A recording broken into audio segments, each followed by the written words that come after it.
그 이후에 결론이 뭐였냐면 재난의 근본 대책은 think the unthinkable. 생각할 수 없는 것을 생각하라는 얘기예요. 굉장히 어렵잖아요. 근데 멘트 좋으시네 오늘. 그래서 이걸 해결하지 않으면 안전을 우리가 겪을 수밖에 없어요. 알겠습니다. 아까 좋은 말씀 해주신 것 같아요. 진짜 생각하지 못하는 것을 생각해내라. 오늘 이 방송을 통해서 좀 많은 그 불안감이 좀 해소되지 않았나. 맞아요. 이제 조금 그나마 많이 안심이 되고 맞습니다. 많은 안전 대책들을 세우고 만들어가고 있구나라는 걸 확인할 수 있는 시간이었어요.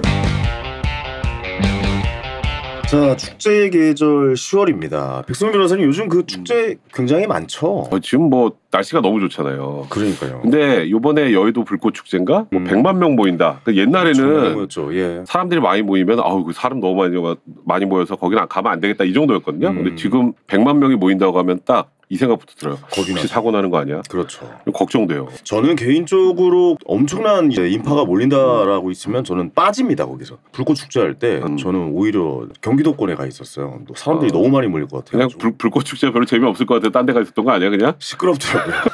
빵빵 터지는 게 시끄러워가지고. 어쨌든 그런 안전 문제에 있어서 우리가 작년에 좀 안 좋은 일이 있었잖아요. 그렇기 때문에 더욱더 거기에 대해 좀 의식하고 좀 생각해보는 시간이 많아진 것 같다는 생각이 듭니다. 그래요. 그래서 이제 사람들이 많이 모이는 그 인파가 많이 몰리는 행사들 대비해서 서울시가 안전사고 대책을 좀 철저하게 세웠다는데 그렇습니다. 믿을 수가 없네. 네, 그래서 오늘 이분들과 함께 그 이야기를 좀 해보도록 하겠습니다. 서울시 재난안전정책과의 서준원 팀장님, 서울시 도시안전명예시장의 이송규 박사님, 그리고 세종대학교 인파안전관리 전문가 김영국 교수님과 오늘 이야기 나눠보도록 하겠습니다. 세 분 어서 오십시오. 네, 안녕하세요. 네, 반갑습니다. 요즘 아무래도 세 분이 이쪽 관련된 안전 문제에 관련된 전문가시다 보니까 뭐 질문도 많이 받으실 것 같은데 막 그런 이야기도 혹시 들으시는지 모르겠습니다. 그러니까 인파가 몰리면 이제는 좀 죽을 수도 있다 뭐 이렇게 걱정을 하시는 분들도 많은데 인파 밀집 사고가 실제로 많이 좀 위험하죠? 실제로 인파 사고가 나는데 우리가 그걸 못 느끼고 있어요. 가까이는 2000년에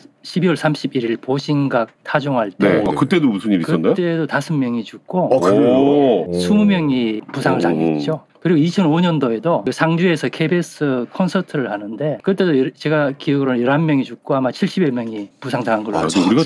우리가 잘 모르고 있었네. 예, 우리 일상에 늘 가까이 있고요. 출근하실 때 지하철 보면 거의 꽉 끼어서 오지 않습니까? 9호선 진짜 난리도 아니더라고요. 예. 9호선도 그렇고 김포의 경량철도도 그렇고요. 맞습니다. 그렇기 때문에 실제로 지금도 실신하는 여성들도 있죠. 그렇군요. 자, 이송규 박사님은 요즘 요런 일들에 대해서 어떻게 좀 보고 계신지 한 말씀해 주시죠. 네, 그렇습니다. 지금 말씀하신 대로 밀집 사고가 많은데도 우리가 인지를 못하고 있거든요. 그런데 위험도를 못 느끼기 때문에 대처나 의식 수준이 낮을 수밖에 없어요. 근데 지금 우리가 직접적으로 이야기하면 지금 어떻게 압사 사고가 나냐면 우리가 한 명이 60kg로 생각하잖아요. 그러면 100명이라면 6톤입니다. 6톤이 동시에 작용할 수도 있거든요. 왜냐하면 6톤이 가는 방향이 똑같았다고 한다면 그렇죠. 한 방향이면은 6톤이. 근데 만약에 경사졌다고 한다면 그 6톤의 힘이 또 가중되거든요. 그러네요. 예. 일단은 이 인파 사고라는 게 예측하기가 상당히 쉽지 않고요. 그리고 또 하나는 거기 계신 분들이 이게 인지가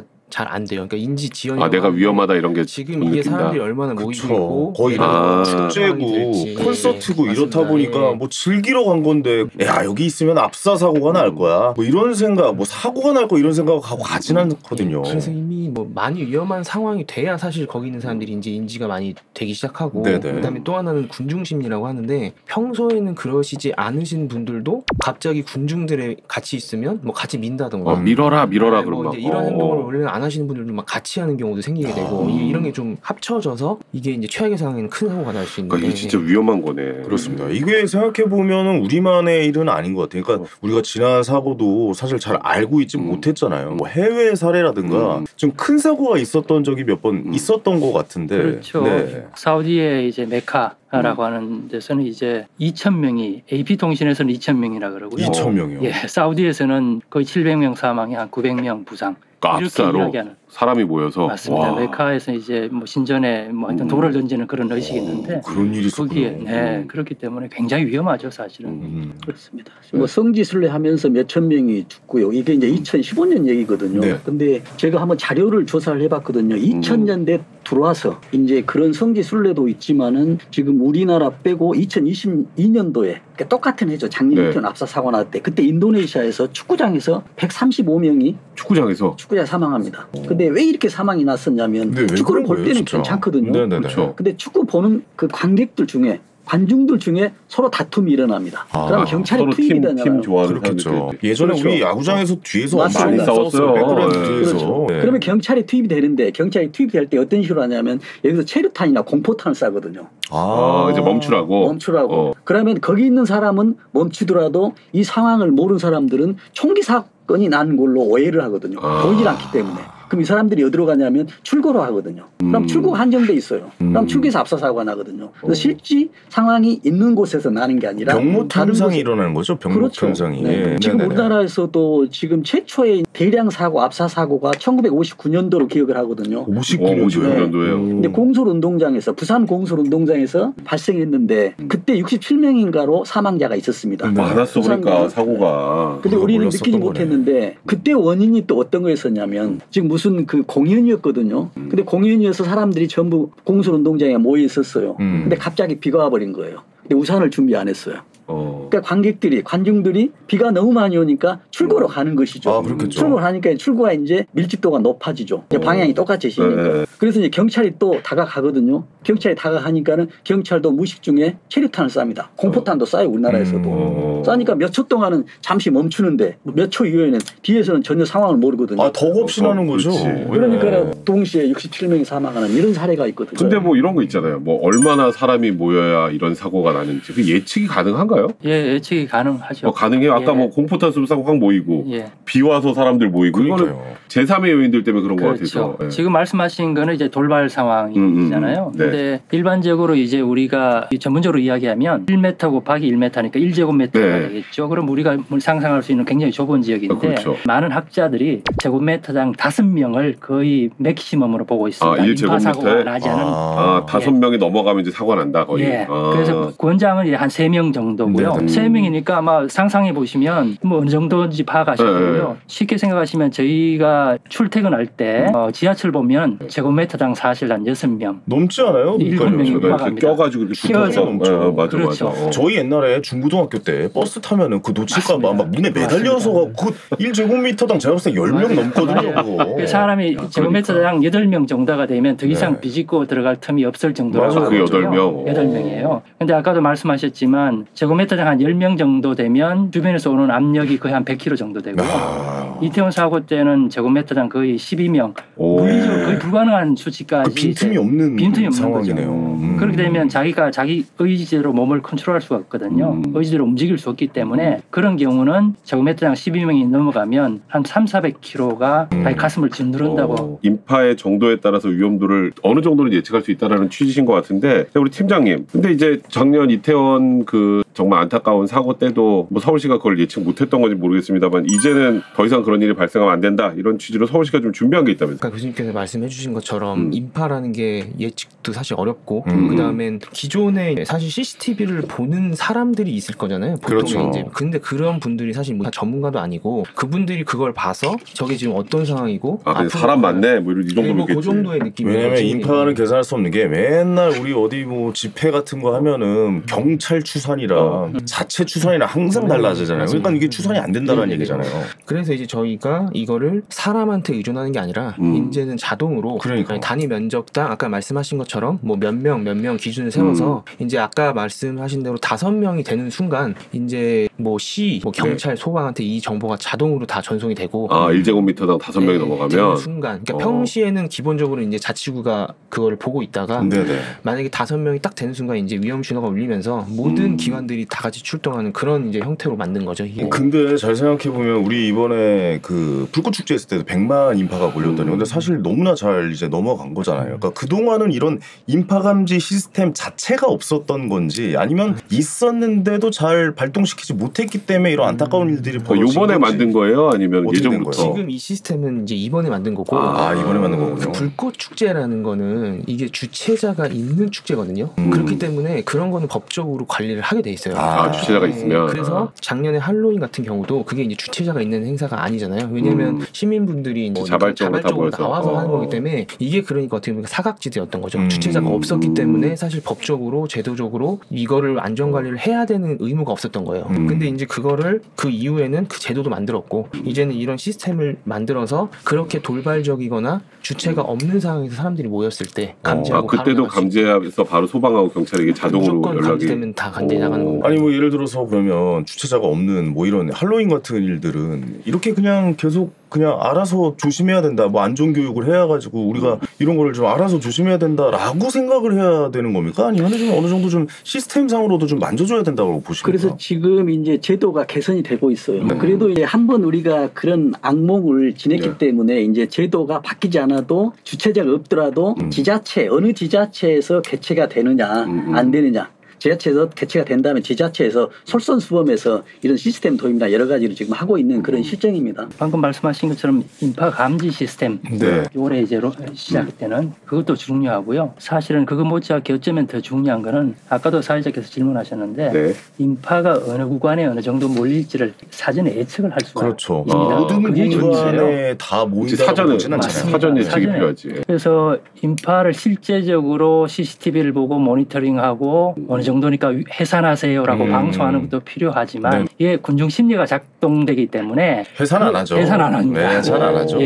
경찰들이 뭐 막 비키라 해도 안 비키거든요. 그렇죠. 들어가지 마세요라고 해도 들어가게 되고 뭐 그런 상황이긴 하죠. 군중 행태고 군중 심리. 그렇기 때문에 이제 사전에 어디가 위험한 지점인지 어느 도로 구간이 위험한지를 우리가 기술을 동원하면 충분히 예측 가능합니다. 그렇기 때문에 거기를 보행을 일방을 시킬 건지 아니면 아예 차단을 할 건지 아니면 뭐 지하철을 무정차할 건지 이런 것들을 사람의 움직임을 미리 다 분석할 수가 있거든요. 그러니까 뭐 어떤 겁니까? 예를 들어서 뭐 CCTV를 분석을 한다거나 아니면 뭐 어떤 뭐 집계를 통해서 뭐 좀 드론을 띄워가지고 뭔가 좀 사람을 몇 명 있는지 알아내고 뭐 그렇게 해야 되는 거예요? 그런 시스템이 드론을 있습니까? 띄운다거나 뭐 라이다로 해서 또 사람의 적외선을 감지하는 그런 첨단 방법들이 있는데요. 그런 것들은 대응 단계 하는 겁니다. 그러니까 예를 들어서 무슨 어떤 특정한 공연이 있으면 사람이 어느 정도 오겠다는 사전 예측이나 이런 걸 말씀하시는 거구나. 그렇죠. 사전 예측하고 어느 길로 오고 어디에 혼잡하니까 거기에 미리 바리케이트를 쳐놓고 아예 못 들어가게 해야지. 사전 예방. 그 당시에 모였을 당시에 이리 가라 저리 가라 여기는 비웃어야 하면 군중은 말을 안 듣는다는 거죠. 그건 너무 자연스러운 현상이죠. 예전에 그런 일이 있었어요. 뭐였냐면 잠실 주경기장, 그러니까 잠실 야구장에서 일단 플레이오프 경기가 있었고 저쪽에 실내 체육관에서 콘서트가 있었어요. 대형 가수의 콘서트가.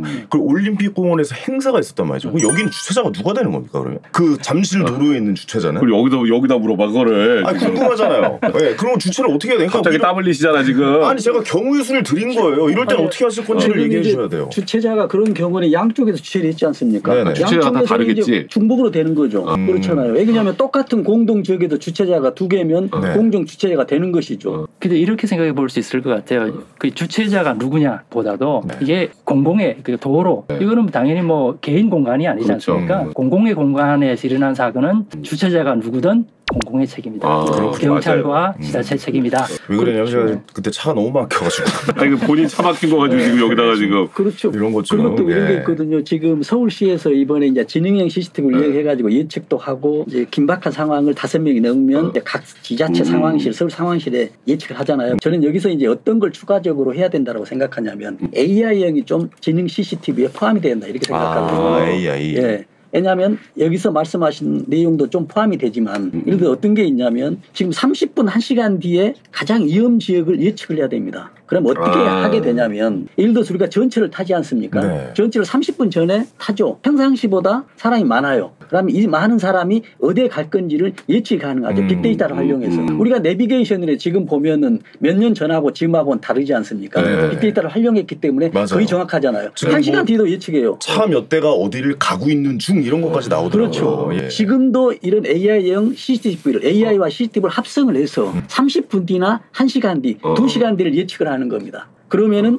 사고가 나는 가장 고위험 지역이 선정이 되면 거기에 따라서 경찰이나 안전 인력들이 사전에 대비하는 것이죠. 그래서 이런 시스템들이 좀 도입해야 되는데 지금도 서울시에서 하고 있는 것은 아마 선진 시스템이거든요. 다른 나라에서는 이 시스템을 하는 나라가 거의 없다시피 합니다. 그럼에도 불구하고 내년이나 이런 데서는 더 향상된 업그레이드된 이런 AI형 CCTV. 그러니까 지금 필요하다. 서울시의 그 시스템은 지금 현재 1제곱미터당 5명이 넘었네 위험해 해가지고 유관기관에 알리는 거잖아요. 그렇죠. 그러니까 지금 말씀하셨던 것처럼 사전에 이걸 예측하거나 하는 그런 시스템은 아직 만들어진 건 아닌가요? 서울시에서 사실 작년 연말부터 고민을 했어요. 언론 사업을 하고 난 다음에. 그래서 뭐 저는 이쪽 전문가이기 때문에 저도 여러 번 자문을 했고 해서 지금은 사전 예측하는 시스템도 어느 정도는 어느 정도는 돼 있고요. 그렇군요. 예, 지금 연말에 또 여러 홍대 클럽거리 위주라든지 혹은 이태원에 그런 방안을 지금 적용을 하고 있습니다. 제가 왜 이런 질문을 드리냐면 항상 뭐 이런 사건 사고가 나오고 뉴스에서 만나게 된다면 항상 그런 얘기를 하잖아요. 뭐 매뉴얼이 없었다부터 컨트롤 타워가 없었다. 그죠? 컨트롤 타워의 부재다. 부재. 그러니까 이게 알려지기만 하면 어떻게 움직이는지에 대한 정확한 우리가 맨날 얘기하는 그 매뉴얼이나 아니면 이런 일이 뭐 1제곱미터당 5명이 넘었네 하면 통지만 되고 끝이면 안 되잖아요. 어떻게 시스템이 운영되는지 서울시에서 좀 말씀을 해주셔야 될 것 같아요.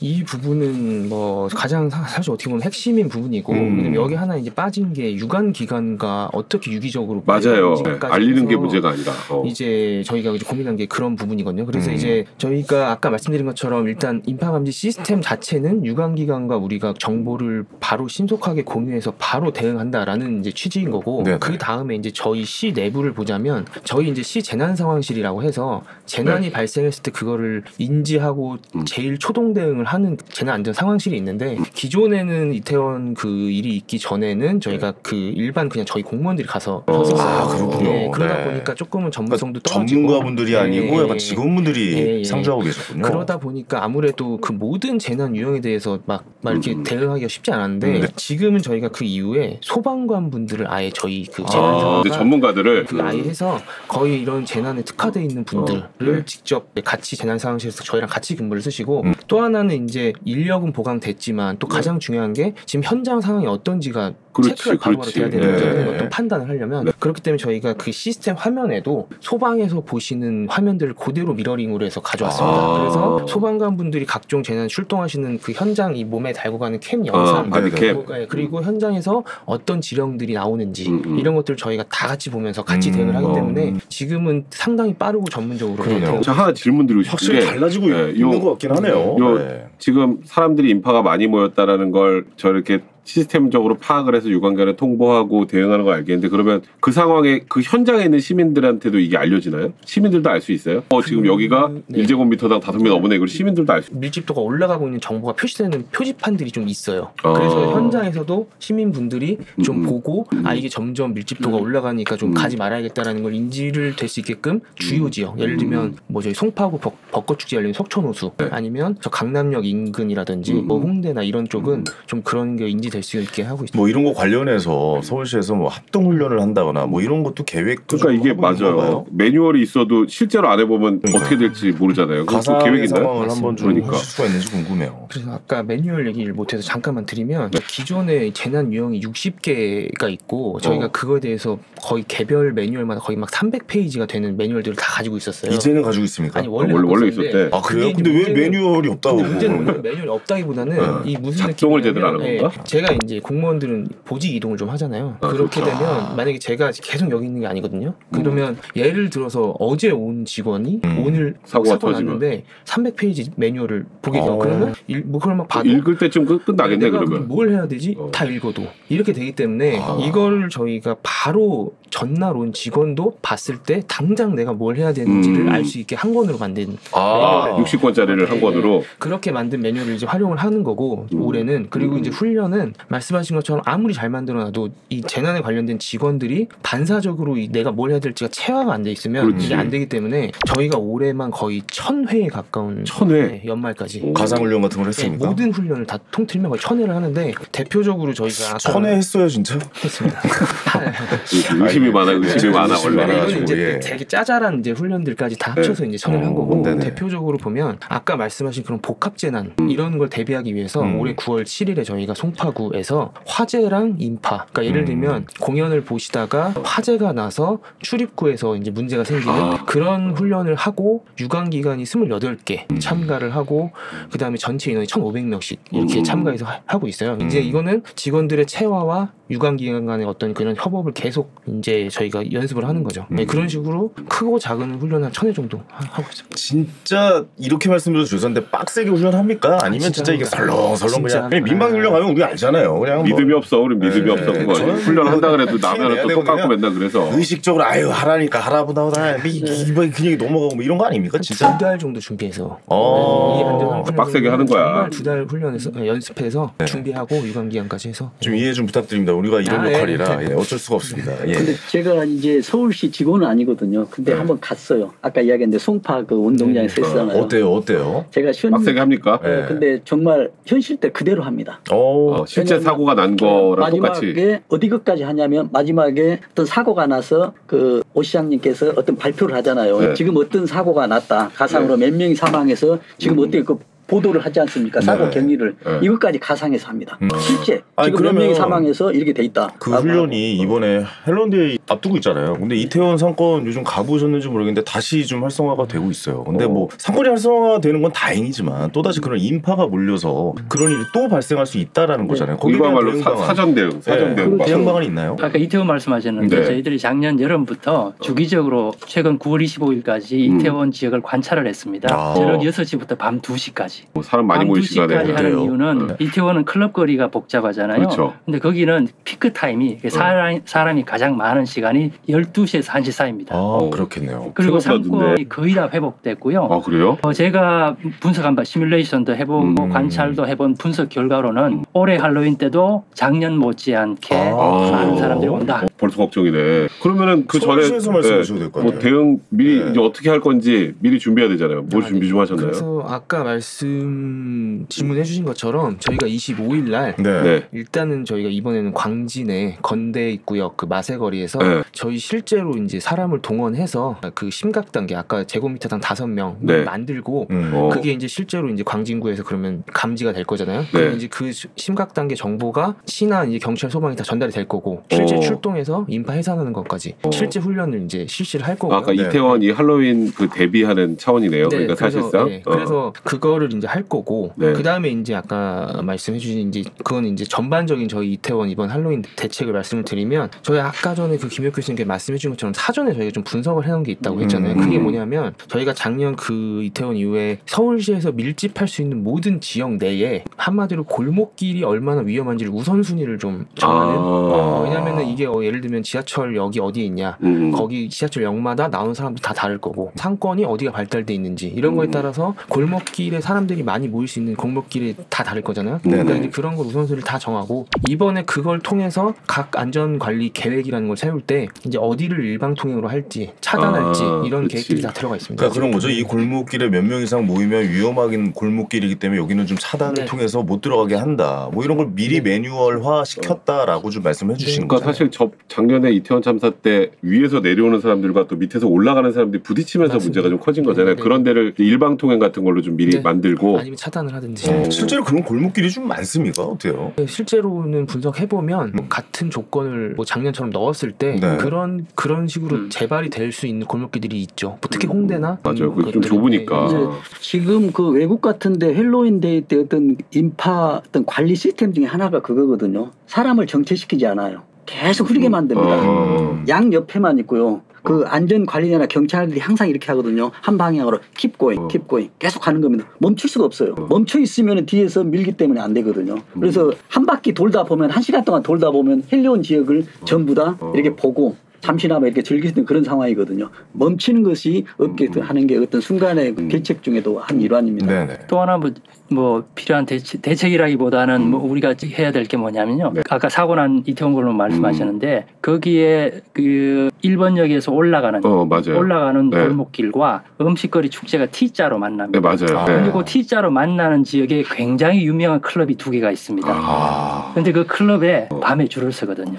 줄 서는 거는 전 세계 문화입니다. 클럽 거리에서 클럽 앞에서. 교수님 여태까지 모든 교수님 통틀어서 클럽에 대해서 제일 잘하시네요. 클럽 좀 가셨네. 클럽을 정확하게 알고 계시네요. 아직 지금은 안 클럽 전문 교수님. 한때는. 왜냐면 이걸 파악하고 있어야 인파가 얼마나 몰릴지 다 파악하시는 거예요. T자에서 줄을 서고. 맞습니다. 그럼 거기도 항상 위험도가 있네요. 그렇죠. 거기가 제일 혼잡한데 하필 거기 제일 유명한 클럽이 있고 거기에 줄을 서기 때문에 실제로 인파가 이동할 수 있는 폭이 확 좁아진. 거기서 바로 보틀넥 병목이 생기는 거고요. 작년에도 거기서 사고가 집중되고. 그러니까 사고 난 시간도 작년에도 9시 뭐 20, 30분 되거든요. 그러니까 우리가 지금 피크가 뭐 11시부터 1시라고 했었죠. 11시부터 1시에 피크를 가기 위해서 이미 줄 서 있는 게 이제 한 8시부터나 된다고 봐야 되죠. 그래서 안전 관리를 할 때 이제 고위험도별로 고위험 지점 몇 시간 지점이 가장 위험하느냐 보면은 거기 또 빠지면은 거기에 이제 인력들이 안전관리력들이 다른 데로 가면 되죠. 이제 공연장에 다른 야외 공연장에 여기가 이제 가장 위험하니까요. 그래서 그 위험도별로 이런 관리를 해야 된다라는. 클럽 출처럼 말씀을 드렸는데 이게 방송이 나가니까 그죠? 꼭 당부드리고 싶은 말씀은 상인들 입장에서는 클럽에 줄을 세우고 싶죠. 그게 클럽 문화기 때문에. 그런데 많이 더 보게 하고 홍보 효과도 있고. 줄 서면 나도 서고 싶고 이러니까. 그런데 할로윈 때 줄을 세우지 않게 하기 위해서는 이 강제할 수 있는 방법이 사실은 마땅찮아요. 그렇죠. 클럽 그날 문 닫으라고 그랬어. 아니 저는 궁금한 게 밖에는 그래 우리가 사건 사고가 있었으니까 치는데 그 안에서 사고가 나는 경우도 좀 한번 생각을 해봐야 되는 거 아닙니까? 그 안에서 밀집 사고. 지금 2003년도에 미국에서요. 200명이 사망했거든요. 200명. 근데 뭐로요? 어떤 나이트클럽에서. 근데 거기서 실제 영상이 있거든요. 그 영상이 뭐 스테이션 나이트클럽 하면 구글에 나옵니다. 근데 그 영상이 어떻게 찍었냐면 거기서 공연을 해요. 어떤 배우가, 어떤 싱어가. 근데 그걸 촬영을 하고 갔어요. 근데 불이 나버린 거예요. 근데 그걸 촬영하면서 자기가 피신한 6분 촬영이 있거든요. 이건 생생한 촬영이죠. 근데 거기를 보면 어떤 상황이 나왔냐면요. 불이 딱 나니까 30초 동안은 거기 있는 사람들이 인지를 못해요. 그렇겠죠. 근데 30분이 딱 지나니까 사이렌이 울립니다. 30초? 30초 지나니까. 이것도 굉장히 시간이잖아요. 근데 여기 보면 이제 출구가 그때부터 막히면서 아비 귀환이 시작되거든요. 그러는데 2분 딱 지나니까 전기가 나갑니다. 이게 모든 게임 끝나요. 저는 이거 말씀드리죠. 그러니까 우리가 예측 가능한 사고는 사고 아니에요, 사실. 그렇지. 경제 입장에서도 우리가 예측 가능한 경제 위기는 위기가 아니라고 평가를 하거든요. 근데 이번에 사실 길목이나 뭐 이런 것도 다 뭐 아시고 준비를 다 마치셨겠지만 그 건물 안쪽 지하에서 날 수 있는 사고까지 대비를 해줘야 서울시에서 대비를 해주는 거거든요. 저는 개인적으로 그렇게 생각합니다. 이런 것들도 한번 좀 시뮬레이션 한번 돌려봐 주셨으면 좋겠다. 그렇죠. 미리 한번 말씀드릴 수 있어요. 지금 한 가지 대비할 게 추가 있다면은 그거거든요. 5인 사고 대비입니다. 5인 사고인데 8월 달에 어떤 사고가 있었냐면요. 지금 역삼역 근처에서 사람이 대피하다가 7명이 부상을 당했어요. 근데 왜 부상을 당했냐면 가수 어떤 멤버가 생방송 라이브를 보면서 함성을 질렀는데 이걸 소란으로 보고 사람이 피하다가 부상자가 났거든요. 그래서 이번에도 사람이 많을 때는 보이지가 않거든요. 귀로만 움직이는데 무슨 일이 있었으면은 조그만한 소란이었는데도 큰 소란이다 하면서 대피를 하면은 똑같은 사람이 대피했을 때는 압사가 나기 때문에 이런 것 또한 대비를 해야 된다. 근데 저는 좀 제일 우리 시민들도 좀 알아야 되는 게 그런 현장에 있을 때 나는 이렇게 해야지, 난 이렇게 대처해야 돼라는 그런 말씀해 주실 거 좀 있나요? 시민들이 그 현장에 있는 시민들이 어떻게 대응하는 게 이렇게 해보죠. 뭐 어쩔 수 없이 사고가 났다. 자 이게 났어요 이제. 안타깝지만. 그럼 시민들은 어떻게 해요? 일단 사고가 나면 굉장히 할 수 있는 게 제한되어 있고요. 일단은 사람 아까도 말씀하셨는데 이 보행 속도가 중요하거든요. 사람이 정체돼서 움직이지 않고 딱 밀집해 있는 상황. 그쪽으로는 가면 일단 안 됩니다. 가면 안 되고 거기에 가 있을 때 그 무리 속에 있을 때는 거기를 빠져나와야 되잖아요. 그렇죠. 그런데 약간 자기 몸을 측면으로 해서 사선으로 해서 45도 방향으로 사람 사이를 빠져나오면 조금은 좀 쉽죠. 이런 건 좀 알아놔야 돼요. 그리고 절대로 떨어진 거면 죽는다든가 그런 행위하면 이게 콜랩스라 그러죠. 넘어지기 때문에 사람이 겹겹이 파일처럼 쌓이기 때문에 그런 건 자제를 해야 되겠죠. 알겠습니다. 자, 우리 이제 좀 슬슬 마무리를 좀 해야 될 것 같은데요. 우리가 지능형 재난안전 시스템 가동 굉장히 효율적일 거라는 생각도 드는데 이거 말고 추가해서 서울시가 또 준비하고 있는 대책이나 정책 같은 건 좀 있나요? 좀 포괄적으로 말씀드려야 될 것 같은데 오늘은 주제가 이제 뭐 약간 인파나 이런 부분에 좀 이렇게 제한이 돼 있어서 뭐 그거 위주로 좀 말씀을 많이 드렸던 것 같은데 사실 이 재난이라는 게 뭐 범위도 없고 또 문제는 이게 예측도 잘 안 되고 이 무조건 재난은 제가 봤을 땐 예측이 어느 정도는 돼야 그렇죠. 예측이라는 게 이제 저희가 무슨 사고가 발생할 거다라는 것보다는 저희가 국한 시스템처럼 뭔가 좀 잡아낼 수 있는 뭔가가 좀 있어야 그 전조 증상을 저희가 보고 뭔가 좀 대응을 할 텐데 그러기 위해서 이제 저희가 최대한 그런 쪽에 지금 역량을 집중을 하고 있고 대표적으로는 이제 예를 들면 신종 재난 같은 경우 어떤 거 저희가 예를 들면 올해 2월에도 수원 화성 쪽에서 이 헬륨 기구 사람이 타고 가는 헬륨 기구랑 드론이 충돌하는 경우가 이제 좀 있었어요. 그래서 추락할 뻔한 뭐 그런 위기였는데 저희가 뭐 거의 전 세계를 무슨 일이 일어난지를 뒤져서 혹시나 우리 쪽에도 발생할 수 있는 그런 신종 것들이 있나라고 해서 이때도 저희가 이제 축제 저희 이제 우리나라에서 하는 모든 축제에 좀 이걸 인지를 시켜서 이런 일이 안 발생하게끔 뭐 이런 것도 하고 있고 뭐 그런 걸 발굴해서 다 알려주는 그런 역할도 좀 전 세계적인 재난들을 다 보고 검토하고 파악해서 대응하는 그 같은 게 이제 우리나라에서 몰라서 그런 일이 다시 발생하지 않도록 그런 것도 좀 하고 있고 또 하나는 노후 기반 시설인데요. 이게 저희도 보면 사실 7, 80년대에 급격한 성장을 하면서 이제 기반 시설들이 많이 그때 건설이 됐었잖아요. 근데 이제 그게 이제 나이를 먹으면서 빨리빨리 문화가 있었었죠. 그래서 이게 이제 사람으로 따지면은 나이 든 사람이 건강검진도 지금 안 하면서 나중에 후폭풍이 비용이든 문제든 크게 올 수 있는 그런 문제인데 이게 이제 이렇게 가다가는 향후에 한꺼번에 다 같이 고장이 나거나 뭐 이렇게 되면 비용도 문제고 안전도 문제고 이렇게 돼서 저희가 이걸 최대한 적재적소에 지금부터 언제부터 비용을 투입해서 어디를 고치고 해야지 우리가 나중에 문제가 안 생길까 이런 걸 또 이제 연구를 하고 있어서 아니 생각해 보니까 우리가 지금 압사 사고나 이런 거에 대해서 이제 작년에 좀 안 좋은 기억이 있어서 그거에 대해서만 좀 여쭤봤는데 재난의 범위 자체가 범위를 정할 수가 없어요. 야 너무나 포괄적이고 그렇긴 하네요. 그러니까. 일하시는 분 입장에서는 좀 많이 힘들 것 같다라는 생각 좀 들기도 하고 그렇습니다. 뭐 시험 공부할 때 아무것도 없는 것 같아요. 그냥 교재가 있어야 공부를 할 때. 출제 범위도 없고 그냥 뭘 물어볼지도 모르겠고 뭐 과목도 모르겠고. 그러면 재난정책팀에 나가고 싶으신 것 같아요. 계속 힘드시겠어 보니까. 아주 궁금하잖아요. 그러니까 백진네 지금. 자 우리 마지막으로 저기 서울 시민들에게 당부하고 싶은 말 한마디씩 좀 해주시죠. 간단하게. 교수님부터. 이 안전사고는 어찌까지 공공의 책임이거든요. 정부와 지자체 책임이기 때문에 서울시 같은 경우는 저는 뭐 서울 시민은 아닙니다. 객관적으로 이야기하면 굉장히 잘하고 있어요. 그래서 예방 대책이 중요하고요. 그러니까 첨단 기술, 뭐 AI라든지 빅데이터를 가지고 첨단 기술을 가지고 이렇게 현장을 보고 일부 예측하는 것도 중요하지만 우리가 태풍이 오기 전에 미리 다 하지 않습니까? 그렇죠. 태풍 어디로 온다 그러고 그러다 안 오고 막. 그렇죠. 그러면 그게 중요한 거예요. 잘한 거잖아요. 태풍 와도 피해가 없으면. 그러니까 과해도 되는 거 아닙니까? 그런 준비는. 그래서 안타깝게도 이제 어쨌든 뭐 중앙정부도 그렇고 또 서울시도 그렇고 이런 첨단 기술을 활용하는 그러한 저기 방점이 찍혀 있는 건 사실이에요. 그렇지만 서울시 같은 경우는 이제 예방 차원에서 굉장히 많은 노력을 하고 있기 때문에 시민 입장에서는 이번 한로에는 제가 보기에는 굉장히 안심하셔도 되지 않을까 그렇게 생각을 합니다. 알겠습니다. 자 이승민 박사님도 한 말씀 해주시죠. 지금 그 일본에서 원전 후쿠시마 사고가 났잖아요. 그때 일본 안전 전문가들이 내린 결론이 있어요. 왜냐하면 일본도 안전 선진국이라는 얘기를 들었었거든요. 그 이후에 결론이 뭐였냐면 재난의 근본 대책은 think the unthinkable. 생각할 수 없는 것을 생각하라는 얘기예요. 굉장히 어렵잖아요. 근데 멘트 좋으시네 오늘 계속. 이걸 해결하지 않으면 안전을 우리가 겪을 수밖에 없어요. 그런데 이걸 극복할 수 있는 것은 안전에 관한 지식이나 이런 것들이 있어야 되거든요. 그래서 안전관리자의 안전 지식이 있어야만이 근본적인 안전 대책, think the unthinkable이 가능하다는 얘기입니다.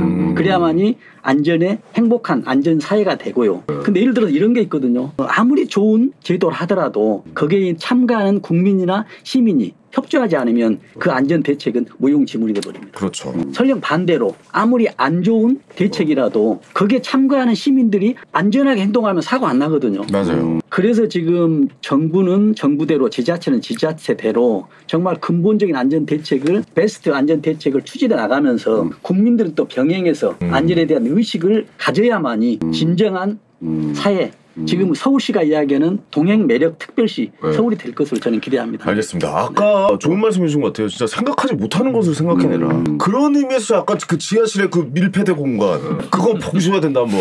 그런 부분들을 생각할 수 있는 시간이었지 않습니까? 네, 맞습니다. 그렇죠. 네, 사실 그게 사실 저희의 역할인 거잖아요. 그렇죠, 그러니까 그렇죠. 생각하지 못한 걸 생각해서 특히 이제 그런 거 저희는 안전 사각지대라고 뭐 많이 얘기를 하는데 그런 부분들을 저희가 생각을 해서 이제 보완하고 그게 제도가 됐든 뭐가 됐든 그렇게 이제 저희의 역할인 거고 그 안에서 그게 이제 제대로 작동을 하려면 아까 교수님께서 말씀해 주신 것처럼 일반 시민분들도 어떤 현장에서 어떤 그 공공의 어떤 그런 말들을 좀 잘 들어주시고 이제 또 먼저 내가 좀 먼저 조심을 하려는 그런 시민 의식이 좀 있을 때 이게 결합돼서 시너지가 날 거라고 생각하기 때문에 좀 그런 부분 당부를 드리고 있습니다. 알겠습니다. 오늘 사실 중요한 얘기 많이 나왔어요. 그러니까요. 걱정이 좀 많았어요. 왜냐면 그 작년에 너무 큰 일이 있었잖아요. 너무 충격받아가지고 저는 입을 다물지 못하고 있었거든요. 뉴스를 보면서. 근데 올해도 역시 또 찾아오는 그날이기 때문에 어떻게 좀 대응하고 있고 어떻게 우리가 좀 생각을 하고 있고 대책을 세우고 있는지 궁금했었는데 오늘 이 방송을 통해서 좀 많은 그 불안감이 좀 해소되지 않았나. 맞아요. 이제 조금 그나마 많이 안심이 되고 맞습니다. 많은 안전 대책들을 세우고 만들어가고 있구나라는 걸 확인할 수 있는 시간이었어요. 뭐랄까 좀 세 분 때문에 좀 든든해졌다고 해야 되나요? 예, 세 분의 말씀 오늘 또 너무 감사의 말씀드리겠고 이번 할로윈 정말 아무 일 없이 지나가길 진심으로 좀 바라보겠습니다. 세 분 말씀 오늘 고맙습니다. 감사합니다. 네, 저희도 이제 인사드려야 될 것 같습니다. 걱정 말아요 서울은 여러분의 소중한 의견들로 만들어지죠. 팟빵 채널을 통해 댓글 많이 남겨주시고요. 서울@팟빵.com으로 여러분의 다양한 의견 보내주시기 바랍니다. 저희는 다음 이 시간에 또 찾아뵙겠습니다. 감사합니다.